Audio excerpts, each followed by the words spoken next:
me give you some context. Basically, I have an overactive imagination, and a few years ago, I made some videos about it.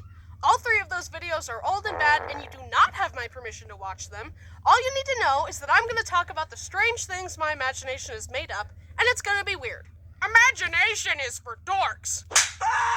To keep with tradition, we'll start by talking about this channel's mascot, the ham. This little guy. Hams are little cutie pies that make friends with everyone. They can roll around and just kind of do whatever they want. Most hams are kind of small, but I imagine some of them to be huge. Damn, boy, he's thick! They like to bounce around, and they can be really stretchy. Also, they can be really fast and roll around like Sonic. Hams are one of the many creatures me and my friends made up together. Some of my other favorite creatures include Scrumbos, Grompers, the Pithecus and its evolutions, Klishkins, and the Gremlins. I imagine them to hang out on big floating gardens where they do magic and play games. Hocus pocus, you've lost your focus. If dinosaurs didn't go extinct, wouldn't it be really cool to see how the dinosaurs and humans coexist?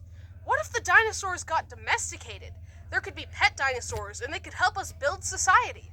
Imagine having a big pet T-Rex that acted like a dog. And if they were like dogs, there could be different breeds of the dinosaurs with different colorations and stuff. And instead of driving to your friend's house, you could just ride your pterodactyl there. I mean, I really hope the dinosaurs would be nice, but we have an entire movie franchise about how that's not the case.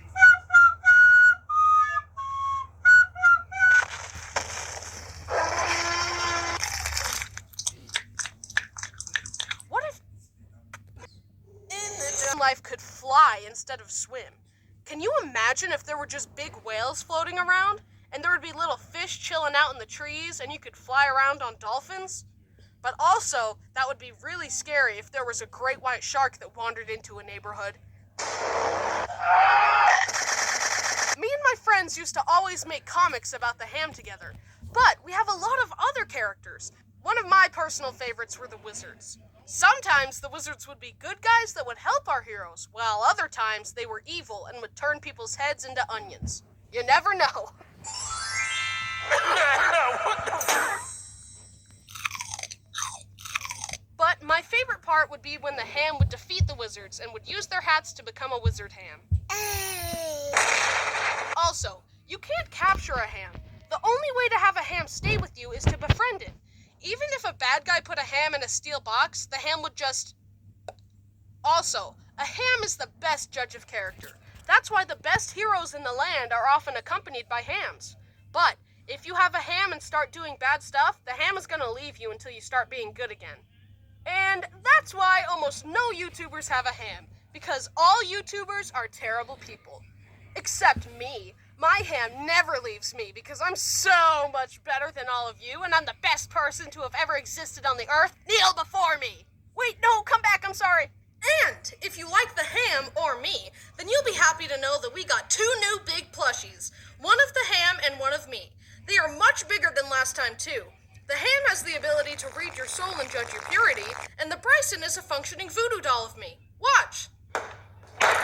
This is the best merch I've made so far, and we worked really hard on it. So if you want to support me, scroll down to the merch shelf or link in the description and buy a plush. And if you buy both, you get a discount. Thank you. Back to the video. When I was younger, I would imagine these tiny toy airplanes that I could sit in and fly around in. Can you imagine how fun it would be to float around in your own personal little airplane? You could rig it up with Nerf guns and have a dogfight in the skies. I also used to imagine peacefully floating around in little hot air balloons to explore the skies. I would imagine me and my friends visiting the floating gardens that all the creatures hang out at.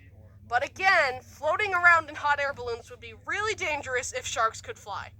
But sharks are scared of killer whales, so maybe you could make the hot air balloon look like an orca to keep the sharks away. Dude, back off. Also, did you know that dolphins can beat up sharks?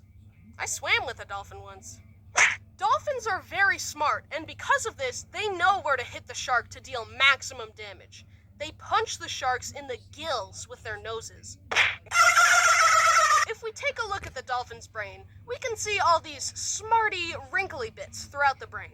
This allows the dolphin to have big brain thoughts, like punching the sharks in the gills. However, If we take a look at my brain, we can see that there aren't any smarty wrinkles. It's totally smooth. Since there aren't any big brain thoughts happening in my brain, it leaves space open for other thoughts to happen, such as, what if sharks could fly?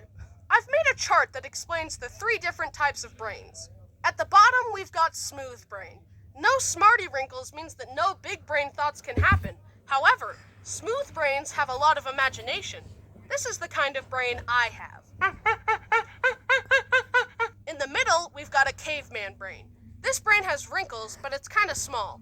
This brain has 50% intelligence and 50% imagination. Ooga booga, pee-pee doo-doo caca. At the top, we've got big brain. It has wrinkles like the caveman brain, but it's much bigger, meaning a lot of big brain thoughts happen in this brain. However, big brains have no imagination. They just do math and go beep boop, I'm smart, science, haha, big brain time. However, there is a brain of myth above all the rest, known as huge brain.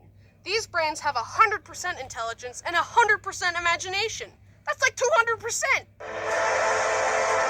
People who have this brain have the biggest big brain thoughts of all time, and they also have imagination. They're basically just like you and me, except they are better than you and me in absolutely every way.